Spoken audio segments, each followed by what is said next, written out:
Hi everybody, welcome to another video. This episode we're covering a deck profile for Phantom Knights.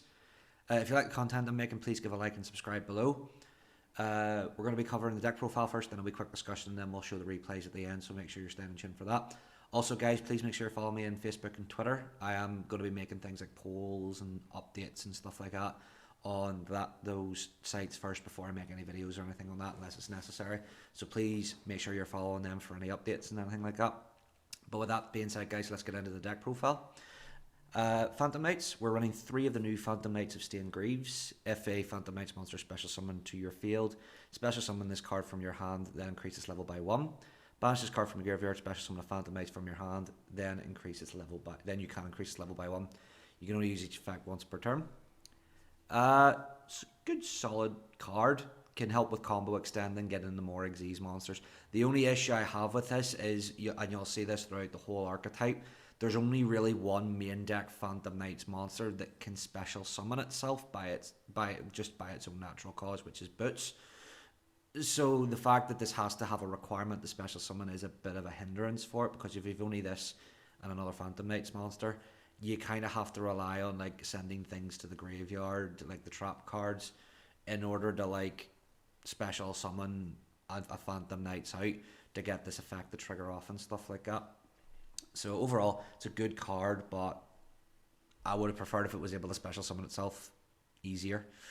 We then run 2 Phantom Knights of Ragged Gloves. If Dark Xyz monster special summon using this card as Xyz material will gain this effect. It gains 1000 attack, and then you banish it from the graveyard to send a Phantom Knights card from your deck to graveyard. You're really going to use this for the graveyard effect. The fact that when it Xyz summons, it gives a monster 1000 attack is situational again.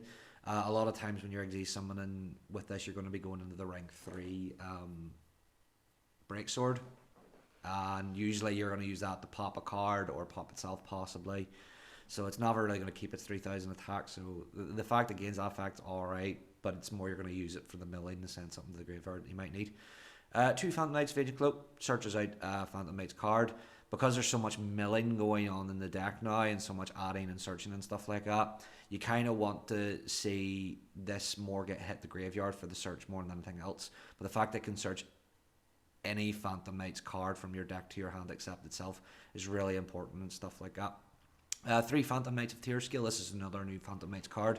Essentially, you can discard a card to send a Phantom Knights card from your deck to your graveyard, and then while it's in the graveyard, if a Phantom Knights monster is banished, you can special summon this card but banish it when it leaves the field.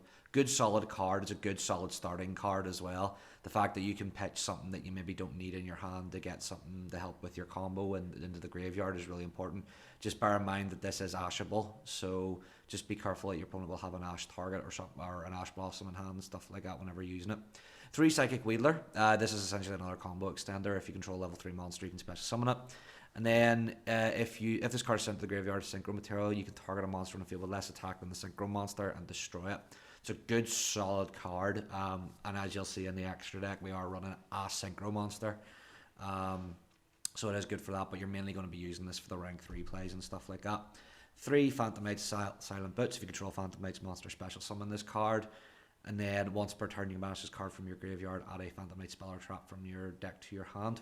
Good solid card. You're always going to search Fogblade with this.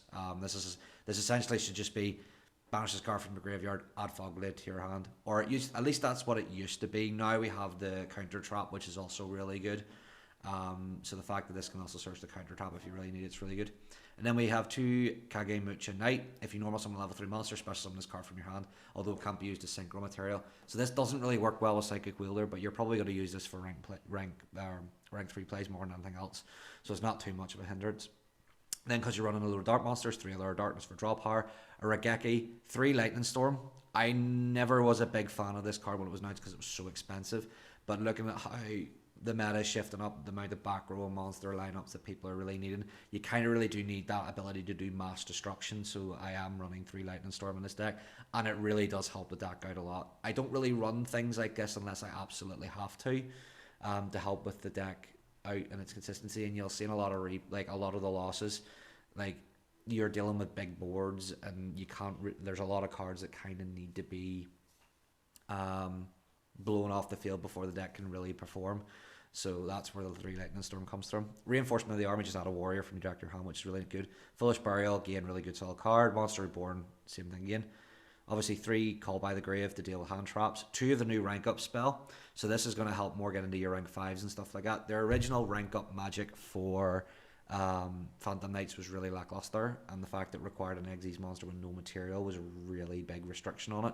So now with this one, just because it's during the main phase, you can really do up in it. And there is one replay where I do show one of the new boss monster for the archetype and can just one shot an opponent out of nowhere, especially if you can beat through all their pops and negations and stuff like that.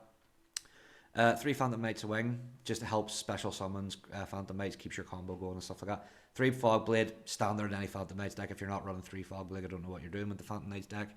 And then one of the new Phantom Knights counter traps. So if you control a Dark Xyz monster and your opponent activates a monster effect, detach a material, negate the activation, destroy it. Then if it was one of those 3 monsters, Phantom Knight, Raid Raptor, Xyz, a Raid Raptor monster you control gains attack equal to destroy monster's original attack. Because it's Phantom Knights, you're really going to mainly use this for the negation, which is really good, but the fact they give the extra attack boost sort of helped it out in more Raid Raptors and anything else. Extra deck, Trishula. For thousands of years he has laid dormant, not being able to be really used in this deck, and I just run the 1 just because you never know when you're going to really need the Trish, if you know what I mean. So the fact he's in there is going to be more of a attack card than anything else. 1 Dark Requiem Xyz Dragon. Because of the rank up spell, you can go into this guy really easily and it's really useful. 1 Arc Rebellion Dragon. This is basically your OTK machine, so it can't be destroyed by card effects, and you get attached material, gains the attack of everything on the board, and can then swing for lethal damage essentially. 2 Dark Rebellion Xyz Dragon, 2 Phantom Knights Breaksword, 2 Levier the Sea Dragon, 2 Dante Burning Abyss, 2 Wee Witch's Apprentice, and 2 Cherubini Ebon Angel of the Burning Abyss. So with that, guys, that's the deck profile, and I'll just give a quick discussion on it. This deck really needed Rusty Bardish back. The fact that lost Rusty Bardish really hindered the deck. I think, in all fairness, Konami did the right thing by hitting it. But now I think now with Azathoth being banned, it still can't come back. With Orcust still being on the wings and stuff like that, we can't have Orcust coming back again. We've had it for so long, so I think Rusty Bardish will never come back, but this deck definitely needed Rusty Bardish. So the fact that we've got a monster that kind of acts like Rusty, so you get to essentially send a card to the graveyard, helps the deck a wee bit, but the fact it's in a main deck monster is a bit of a hindrance. Honestly, if you're going to run the Phantom Knight cards, just run it with Burning Abyss. Personally, just the fact you can do rank 3 spam. But I would say keep the rank ups in it. The new boss monster is really good. Does help with the OTK, and if you can, if you can burn through all your opponent's back row, removal, negates, you can essentially just pull a win out of nowhere, and I do show that in one of the replays, just how much this deck can just win out of nowhere just with all of its plays. So honestly, guys, that's my honest opinion. Run this with Burning Abyss. Do not run this pure unless we get Rusty Bardish back to 3. Do not run this as itself, because it's just not strong enough anymore. Losing Rusty, losing that one monster essentially allowed the deck to get like 3 Fog Blades out, which helped it with its control and stuff like that. The fact that gone has really hindered the deck, and it's not really meta relevant anymore, not without Burning Abyss essentially burning in the background. So that's that, guys. Thanks for watching. Next up is going to be the replay, so keep watching just for them, because some of them are quite funny. Please give a like and subscribe, like I've said. Please follow me on social media, because that's where it says all my updates are going to be going. And I'll see you guys in the next video.